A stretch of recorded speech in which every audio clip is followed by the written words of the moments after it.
Sorry. Good to be here, you guys. Can you hear me all right? Closer. This close. Can you hear me now? All right. So I want to start off by saying my name again is Dennis, and I am a human rights attorney. There you go. Wow, it has to be real close to the mic. I am a human rights attorney that does a lot of work in communist countries in Southeast Asia.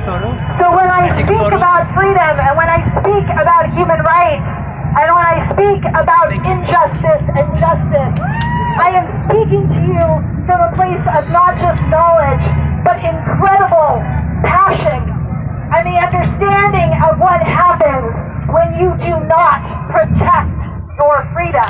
Yes. So I got asked about 30 minutes ago if I would say a few words, so I wasn't exactly prepared. But I'd like to quote from you, something I wrote the other night on Facebook in response to a question about wearing masks. And my answer dealt with the medical side of wearing masks first. And then halfway through my answer, I said I wanted to transition to speaking to whoever was reading it about civil liberties. And that's the piece I would like to quote for you today, if that's okay. Yeah. So understand as a backdrop that your government in our great nation, our great state, can in fact curtail and infringe your rights under the Constitution. But if they are going to burden a First Amendment right, like the right to speech, like the right to gather, like the right to pray, whatever they are doing that burdens that right must be narrowly tailored to achieving a compelling state interest. So if that is the understanding, now I want to read you what I wrote. The government is taking away your rights faster than you can even notice. It is not constitutional to enslave 311 million of Americans, 95% of our population, when they have done nothing wrong and they are not carriers of this disease.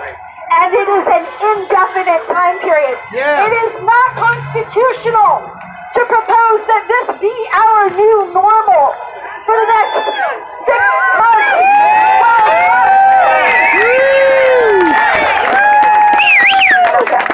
Or a year and a half, as the governor in our great state recently telegraphed. It is not constitutional to say that we will be functionally the equivalent of locked in our own homes with only grocery store runs allowed until we allow mass shipping, mass Big Brother intrusion, and mass forced vaccination. That is not constitutional. No.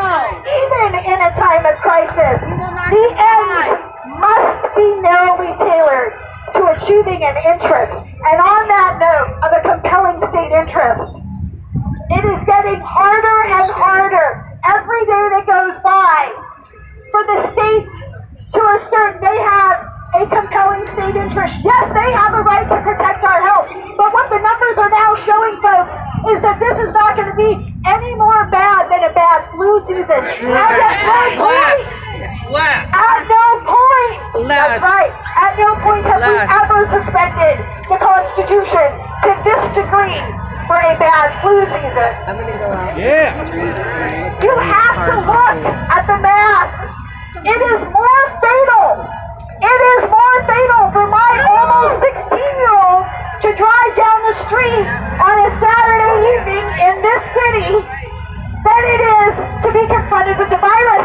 Even in China, in the worst hit parts of China, it was something like 118 times more fatal to wake up and confront the day simply to live than it was to be confronted by the virus. Your risk of death from living outweighed your risk of dying from the virus, even in the worst hit province in China. Right. Right. Yeah.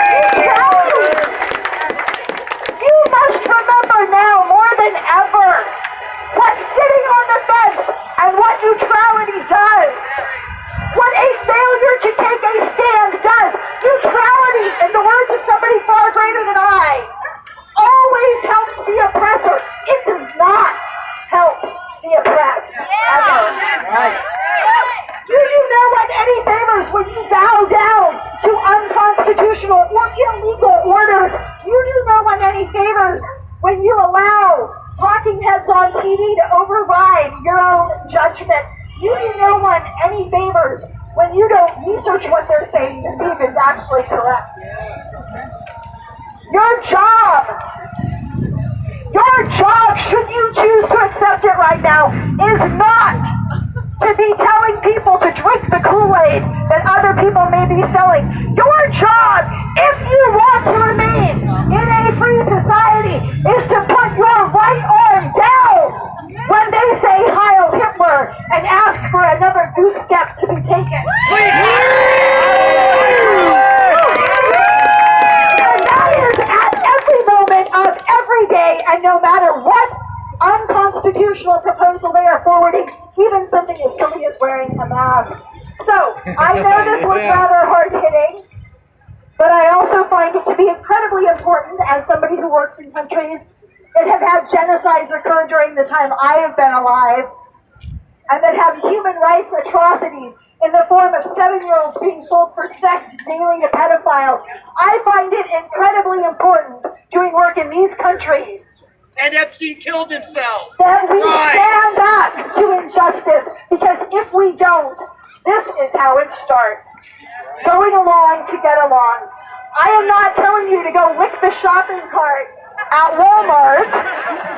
I am not telling you we don't have a virus. What I am telling you is, for God's sakes, do not encourage those in power who are already on a draconian tear to continue to gut our rights, unless you want to live in an unfree society and you want to live in that kind of world.